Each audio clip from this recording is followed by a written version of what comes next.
Hello everyone, my name is Edith Padilla Suarez, early stage researcher of the Panorama project. My research topic is unraveling the rare earth elements associated toxicity using plant and animal toxicity models.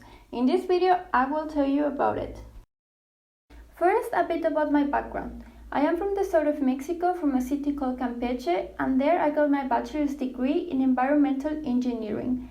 Then I moved to Germany, and there I got my master's degree in Ecotoxicology, and since last year I am in Italy in the University of Naples, Federico II, working on this project. Now, back to my research topic. What does unraveling the rare earth elements associated toxicity mean? As you might have heard, rare earth elements are not that rare, and we can find them almost everywhere in today's technology. During the extraction and manufacturing processes of these elements and through the electronic waste, they might go into the environment where they could come in contact with living organisms, and this exposure could be harmful and affect the functioning of the ecosystem.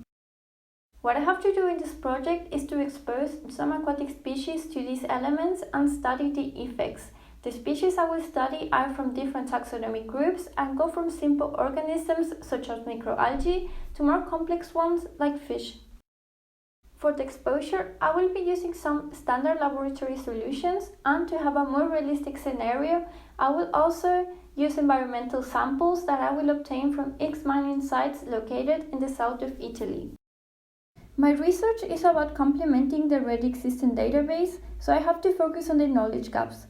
For this reason, I will be working mainly on studying the sublethal effects, chronic exposure, and exposure conditions that influence their toxicity. The results obtained from these studies will contribute to the risk assessment of the rare earth elements. In this case, the problem is that we have an increase in their use, but we still don't know to what extent they can affect the environment. To solve this problem, we need to characterize the exposure and the effects. This has to be done with a multidisciplinary approach, as there are many factors to be considered. With enough scientific data, it is then possible to make a risk characterization to determine if they represent a risk or not. This analysis will take us to the risk management.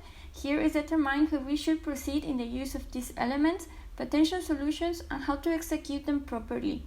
The ultimate goal is to protect the environment and all the living organisms.